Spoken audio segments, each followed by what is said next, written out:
One small trace can change the way an entire case feels. A print on glass, a fiber on fabric, a profile in a report, a timestamp on a screen. The moment it appears, the story gets heavier. People stop asking what happened and start asking who did it. But this is where true crime often becomes dangerous. A trace is not the same thing as guilt. A trace can say someone touched something.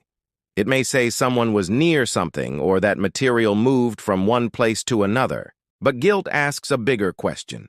It asks what happened, when it happened, how it happened, and whether the law can prove responsibility. That gap is the whole case. Between a trace and guilt, there is a space where mistakes can live. Think of a fingerprint. On screen, it feels final, almost cinematic. But a fingerprint does not speak in a full sentence. It does not say why it is there. It does not say when it was left. It does not say whether it arrived before the crime, during the crime, or through innocent contact. The print is a clue. It is not a confession. DNA feels even stronger. People hear those 3 letters and think the case is solved. But DNA also needs context.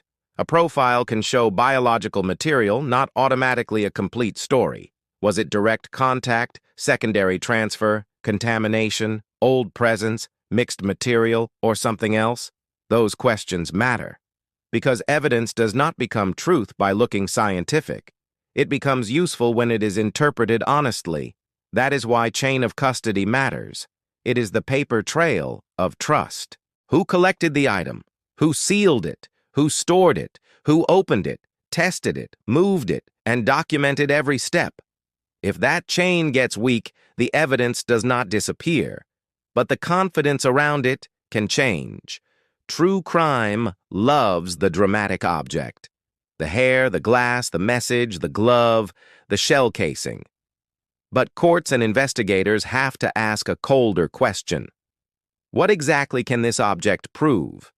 Sometimes the answer is narrow. It can place a person in contact with an item, but not inside the whole crime. Sometimes it can support a timeline, but it cannot build the timeline alone. Sometimes it can exclude someone, and that can be just as powerful as including someone. The public often wants evidence to point like an arrow. Real evidence is more like a light. It illuminates one part of the room. It does not automatically show the whole room. This is why corroboration matters. One trace becomes stronger when independent facts point in the same direction. A trace, a timeline, a location record, a credible witness, a motive, an opportunity, and behavior after the event can fit together. But if one object has to carry the entire case, the case may be thinner than it looks. There is another danger. A trace can be true, but the story built around it can be false. That is the part many viewers miss. Evidence can be real and still be overinterpreted. A fiber can really match a type of fabric. That does not mean only one person in the world could have left it. A shoe mark can resemble a sole pattern. That does not mean the wearer is automatically the person responsible. A phone ping can place a device near an area. That does not prove what the person was doing there. Every piece of evidence has a question it can answer. It also has questions it cannot answer. The strongest investigators respect that boundary. The weakest stories erase it. If you watch enough true crime, you start seeing a pattern. The audience is handed a clue, then invited to supply the verdict. That feels interactive. It also feels dangerous. Because suspicion is easy to build. Certainty is supposed to be harder. A proper case does not ask, can we imagine guilt? It asks, can we prove it through reliable evidence? Those are not the same question. One is a story, the other is a standard. This is why wrongful conviction cases matter to this discussion. They show what can happen when weak interpretation hardens into certainty. Misapplied forensic science does not always mean someone invented evidence. Sometimes it means the meaning was stretched too far. The language can become the problem. Consistent with can start sounding like identified as. Cannot exclude can start sounding like must be. Those are very different ideas. When a viewer hears careful language, it may sound less dramatic. But careful language is where justice breathes.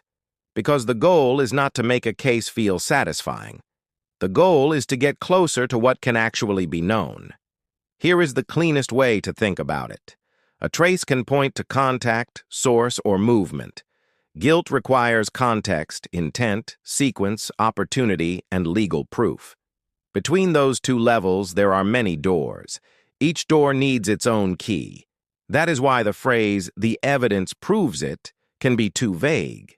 Which evidence, and what does it prove exactly? Does it prove presence? Does it prove contact? Does it prove timing? Does it prove action? Or does it only prove that a question deserves to be asked? If you stayed to this point, comment the word trace, because this is the moment where evidence stops being an answer and becomes a question. Now look at timing. Timing is one of the most important missing pieces. If a trace was left a day before the crime, it may mean something very different from a trace left during the crime. If an item was shared, borrowed, touched in public, or moved by someone else, the meaning can change again. That does not make the trace useless. It makes the trace conditional. Conditional evidence is not weak by default. It is honest. The problem begins when conditional evidence is sold as absolute proof. True crime thumbnails love absolute proof. Real investigations usually live in probabilities, limits, and competing explanations. That is not less interesting. It is more interesting, because the real mystery is not just who did it. The real mystery is how we know what we think we know. This is where source cards matter. Every claim in a serious true crime story should have a source behind it. A report, a filing, a lab note, a verified statement, a court record, a named expert, or a clear correction. Without that, the audience is not watching analysis. They are watching confidence without receipts. Grim records should never treat confidence as evidence. Confidence is a delivery style. Evidence is a chain of claims that can be checked. That distinction protects viewers. It also protects victims, families, and people who have never had their day in court. Because public accusation can spread faster than any correction. A bad theory can outlive the facts. That is why the line between trace and guilt is not academic. It is human. Behind every case file are people who cannot be reduced to content. Victims deserve truth, not noise. Suspects deserve process, not internet sentencing. Families deserve care, not entertainment built from shortcuts. The better true crime question is not, who looks guilty? It is, what can we responsibly say? Responsible does not mean boring. It means the story has a spine. It means we can show tension without pretending uncertainty does not exist. It means we can respect the unknown instead of filling every blank with suspicion. One trace can begin a case. It can open a door that was closed for years. It can exclude the wrong person. It can connect two events. It can force a timeline to be rebuilt. But it still needs a structure around it. Evidence without structure becomes a prop, and a prop can make a weak story look strong. So the next time a video says one object solves everything, pause. Ask what the object actually proves. Ask when it was found. Ask how it was handled. Ask whether another explanation exists. Ask what independent evidence supports it. Ask what the source says, not just what the narrator says. That is not cynicism. That is respect for the truth. The difference between a trace and guilt is the difference between a clue and a conclusion. A clue deserves attention. A conclusion deserves proof. When those two get confused, the story may become viral, but the truth becomes smaller. Grim Records is built for the space before the verdict, the cold space where evidence is examined before it becomes a headline. Because a trace can whisper, a timeline can argue, a chain of custody can hold or break, and guilt, if it is ever spoken, must come from more than a single mark under a bright light. That is the lesson. Do not ignore the trace. Do not worship it either. Follow it carefully. Test it against context. Let it ask the next question. If you want the next Grim Records file to break down chain of custody, forensic language, or why cannot exclude is not the same as identified, say it below. And remember this whenever a case looks too clean. The first clue is not the final truth.